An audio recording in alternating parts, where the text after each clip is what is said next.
one of the Ansarullah members asked Hazur Anwar about how they can do tabligh to those people who have no interest in religion. ہمارا کام تبلیغ کرنا ہے. قرآن کریم میں اللہ تعالیٰ نے آن وسلم کو فرمایا کہ تم تبلیغ کرو. ہدایت دینا اللہ تعالیٰ کا کام ہے. ہم اپنے کام کیے جائیں. حضرت محمد صلی اللہ علیہ وسلم نے فرمایا ہر طرف آواز دینا ہے ہمارا کام. آج جس کی فطرت نیک ہے آئے گا وہ انجام کر. نیک فطرت لوگ آتے ہیں، ہر ایک تو مانتا بھی نہیں ہے. آدم کو پیدا کیا اللہ تعالیٰ نے تو کیا کہا تھا؟ ایک باتیں بتاؤ. شیطان نے انکار کیا تھا سجدہ کرنے سے یا بات ماننے سے یا فرمانبرداری کرنے سے آدم کی.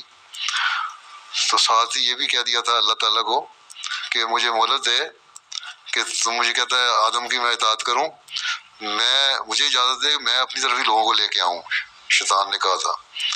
تو اللہ تعالیٰ نے یہ نہیں کہا تھا کہ میں نے آدم کو پیدا کر دیا اب سارے آدم کے پاس ہی جائیں گے اور کوئی تمہاری طرف نہیں آئے گا.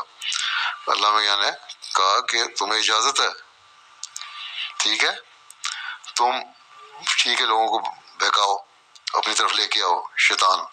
اور پھر اس شیطان نے یہ چیلنج دیا کہ لوگوں کی اکثریت جو ہے وہ مجھے فالو کرے گی، آدم کو یا نیک باتوں کو فالو نہیں کرے گی.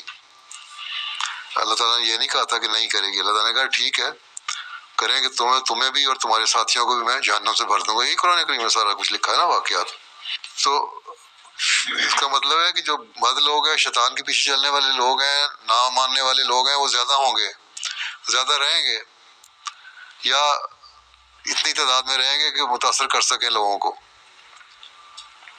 ہاں ایک وقت آتا ہے ایسا بھی کہ جب نیک فطرت لوگ ایک علاقے میں ایک جگہ پہ زیادہ ہو جاتے ہیں اور ان پہ اللہ تعالیٰ فضل بھی فرماتا رہتا ہے. لیکن یہ کہنا کہ ساری دنیا میں ایک ہی طرح ہو جائے گا ہر جگہ کہ صرف نیک ہی نیک لوگ ہوں گے، انسان نے جہاں بے شک فرمایا ہے کہ ایک وقت آئے گا کہ اکثریت جو ہے وہ قبول کر لے گی. تو اس کا مطلب یہ ہے کہ بہت سارے علاقوں میں بہت بڑی اکثریت قبول کر لے گی. یہ نہیں فرمایا کہ ساری دنیا قبول کر لے گی مجھے، ٹھیک ہے. اسلام کا یہ دعویٰ ہی نہیں. اگر دعویٰ یہی ہوتا تو کافروں کے متعلق قرآن کریم میں حکم کیوں ہوتے؟ اہدنا الصراط المستقیم پہ چلنے کے حکم ہوتے. غیر المغضوب علیہم ولا الضالین جو کہا گیا وہ کہنے کی ضرورت کیا تھی جب مغضوب علیہ اور گمراہ لوگ ضالین جو ہیں وہ بھی نہ ہوتے؟ لوگوں کو پتہ کس طرح لگتا؟ اس کا مطلب کہ ہمیشہ ہر وقت یہ لوگ رہیں گے. لیکن ہمارا کام ہے تبلیغ کرتے رہنا، اور اگر کوئی دلچسپی لیتا ہے تبلیغ میں تو الحمدللہ.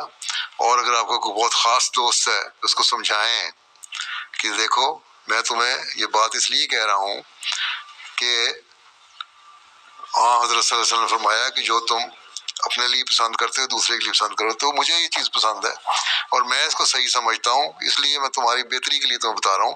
مانو نہ مانو تمہارا فعل ہے. یہ چیز اب بتا دیں، اگر وہ مان لے گا الحمدللہ، نہیں تو کوئی دوسرا لے لیں. بعض ٹھڑے ہوتے ہیں ان کو آپ کو ضائع کرتے جائیں، نہیں میں نے اس کو منوا کے چھوڑنا، نہیں منوا سکتے.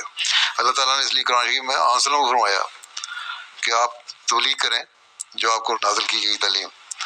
ہدایت دینا اللہ کے کام ہے، اس کے لیے دعا کرتے رہیں.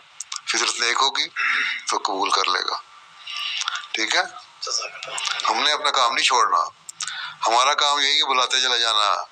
آدم کو اللہ تعالیٰ نے یہی کہا تھا تم نے اپنا کام نیکیوں کی تلقین کرتے رہنا ہے. شیطان کو کہا تمہارا کام ٹھیک ہے، تمہیں اجازت دیتا ہوں تم اپنی برائیوں کی طرف بلاتے رہو. دونوں کو کھلی چھٹی دے دی. کہیں نہیں کہا میں شیطان باندھ دوں گا.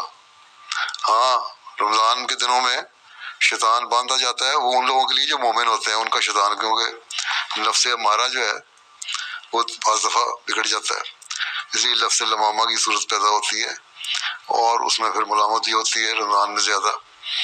اور پھر شیطان کو باندھ کے اللہ تعالیٰ نیکیاں کرنے کی توفیق دیتا ہے اگر نیت نیک ہو تو. لیکن نیت نیک نہیں ہے تو بہت سارے اللہ کلمہ پڑھنے والے بھی ہیں جن کے شیطان کھلے رہتے ہیں. سارے کو شیطان تو نہیں بند ہو جاتے رمضان میں، ٹھیک ہے.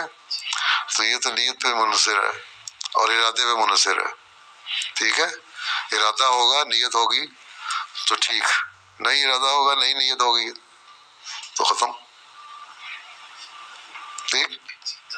آپ کا کام ہے، ہمارا کام ہے تبلیغ کرنا. بلغ ما ارسل الیک.